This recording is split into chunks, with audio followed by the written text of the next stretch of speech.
guys, so this is just another recording for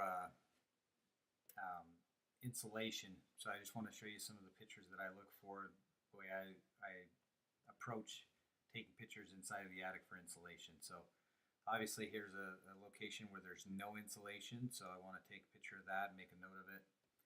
Um, very low levels of insulation. You can see here there's some bats that have been laid down, but when you've got a 2x4s that you can see that plainly, and you can see the insulation levels are lower than that, and this is obviously a drop soffit area here.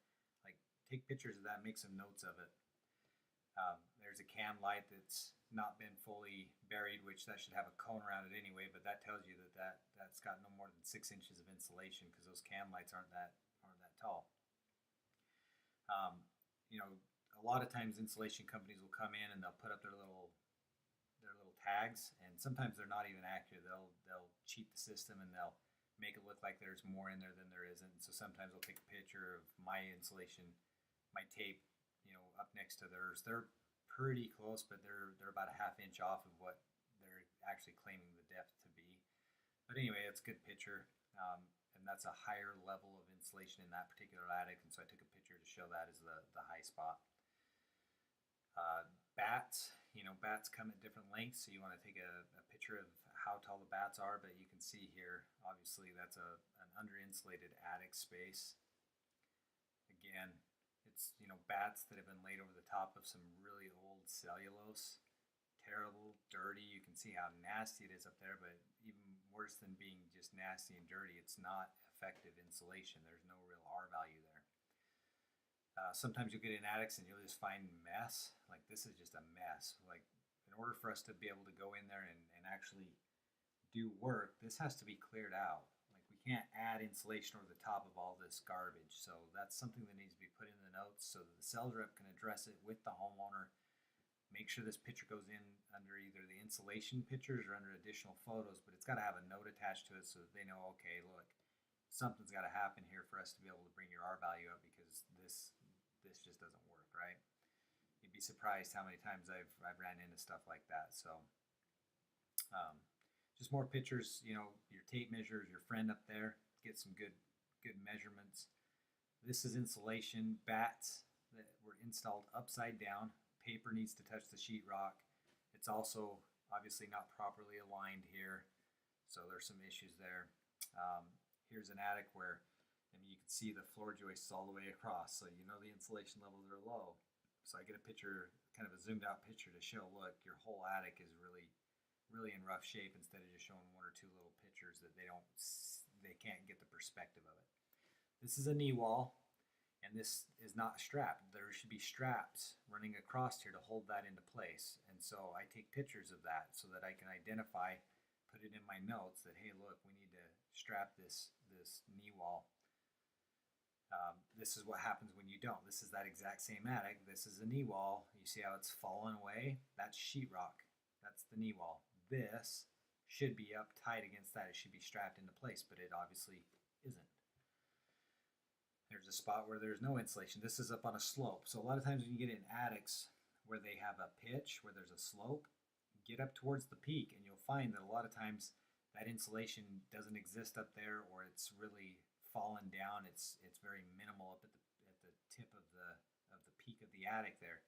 So get in there, get the good pictures. Here's a knee wall again. It's fallen away because it wasn't properly aligned and strapped.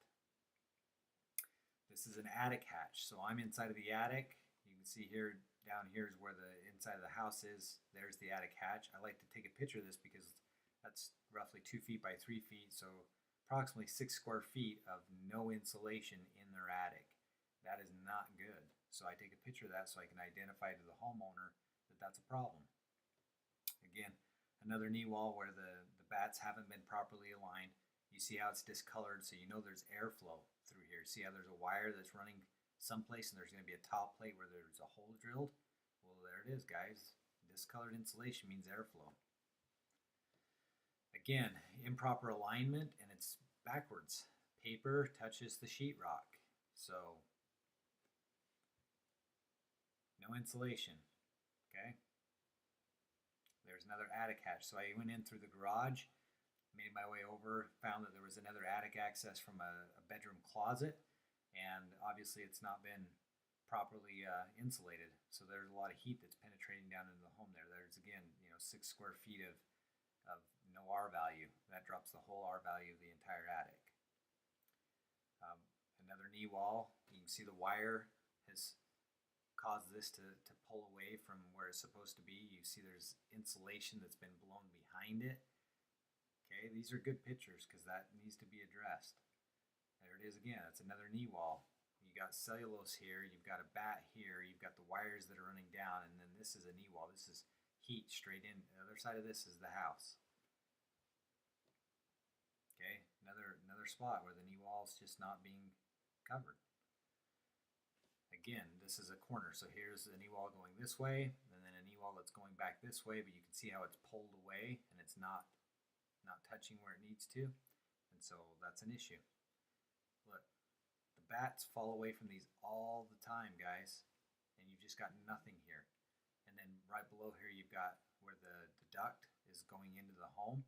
So this is another place where I can get a picture of a duct leak here, and I can get a picture, if I kneel down, I can get a picture of right here where it goes up against the sheetrock where it's not been properly sealed there either.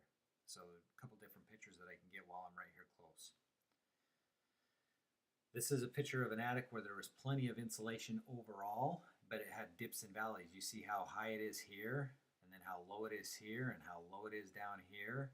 Like, this needs to be raked level.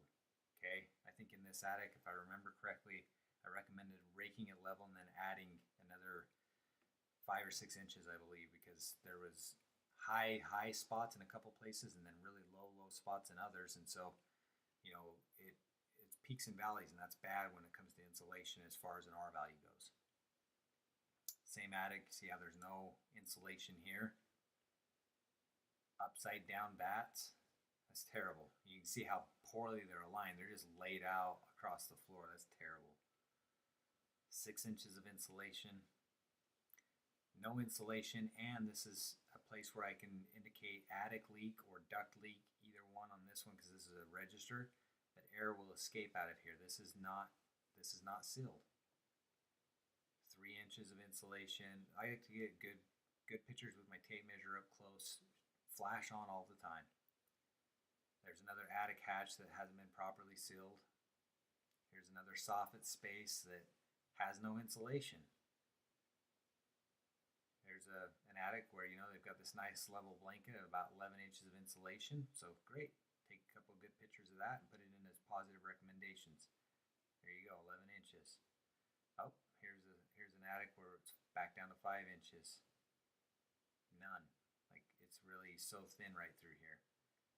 Okay, so these pictures, guys, they're really critical to helping the sales rep do their job in explaining to the homeowner what the need is. So get good pictures and get lots of them.